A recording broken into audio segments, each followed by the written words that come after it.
ये question NCERT thermodynamics chapter का problem number 5.8 है। क्वेश्चन क्या है, assuming the water vapour to be perfect gas, calculate the internal energy change when 1 mole of water at 100 degree Celsius and 1 bar pressure is converted to ice at 0 degree Celsius. Given the enthalpy of fusion of ice 6 kilojoule per mole, heat capacity of water 4 joule per gram degree Celsius. Question क्या, अगर आपको internal energy निकालना है और आपको कह रहा है वाटर जो है लिक्विड में जो 100 डिग्री सेल्सियस पे है वो किस में चेंज हो रहा है, आपका आइस में चेंज हो रहा है। तो पहले तो ये 100 डिग्री सेल्सियस है तो ये वाटर क्या आ जाएगा, ये लिक्विड में आ जाएगा और ये 0 डिग्री सेल्सियस पे आ जाएगा। उसके बाद ये 0 डिग्री से ये वाटर सॉलिड बनेगा और ये आपका 0 डिग्री सेल्सियस रहेगा। तो इसको अगर आप H1 मान लेते हो, डेल H1, इसको डेल H2, इसके एंथैल्पी को, तो हम दोनों को टोटल करके निकाल लेंगे। तो फर्स्ट क्या हो रहा है, कूलिंग हो रहा है, तो डेल H कूलिंग के लिए अगर आप निकालेंगे 100 डिग्री सेल्सियस से हम क्या कर रहे हैं, इसको 0 डिग्री सेल्सियस पे ला रहे हैं।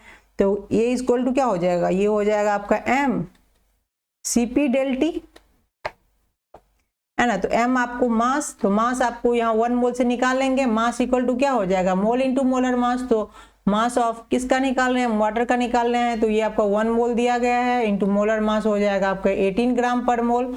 तो ये क्या हो जाएगा, मोल मोल कैंसिल है, 18 ग्राम हो जाएगा। तो m यहाँ हो गया 18 ग्राम, Cp का वैल्यू यहाँ पे दिया है 4.2 जूल ग्राम डिग्री सेल्सियस, और यहाँ पे आपका डेल टी क्या हो जाएगा, इसके लिए डेल टी हो जाएगा, यहीं पे निकाल लेते हैं, ये आपका 0 माइनस 100 डिग्री सेल्सियस, तो डेल टी यहाँ पे माइनस 100 डिग्री सेल्सियस हो जाएगा।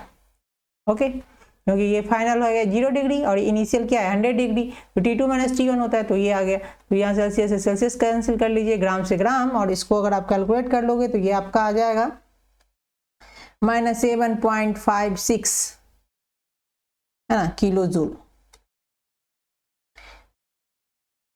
ओके, देन आपको क्या करना है, अब डेल्टा H2 निकालना है। तो डेल्टा H2 क्या है, यहाँ पे आपको फ्यूजन दिया गया, आपको फ्रीजिंग निकालना है, ये फ्रीजिंग है, तो fusion equal to del H, fusion equal to क्या होता है माइनस डेल H फ्रीजिंग, यही होता है ना, आपको फ्रीजिंग निकालना है तो फ्रीजिंग, तो आपको ये दिया गया है तो ये माइनस में ले लेंगे, डेल H2 हो जाएगा 6.00 किलो जूल पर मोल। ओके, इसको किलो जूल में इसीलिए निकाले क्योंकि ये भी किलो जूल में ही दिया गया है, तो ये आपका आ गया इतना। तो अब डेल्टा H क्या कर लेंगे, डेल्टा H इक्वल टू हो जाएगा delta H1 plus del H2, तो दोनों को आप ऐड कर लीजिए, तो ये आपका आ जाएगा -7.56 प्लस और -6.00, माइनस में है ये, टोटल किलो जूल में ही है, किलो जूल, तो ये आपका आ जाएगा -13.56 किलो जूल पर मोल। ओके, अब आपको क्या निकालना है, डेल U निकालना है, इंटरनल एनर्जी। तो आपको पता है डेल H इक्वल टू क्या होता है, del U plus del NGRT। तो यहाँ गैस तो है ही नहीं, तो ये आपका 0 हो गया, तो ये टोटल 0 हो गया, तो डेल H इक्वल टू क्या हो गया, डेल U।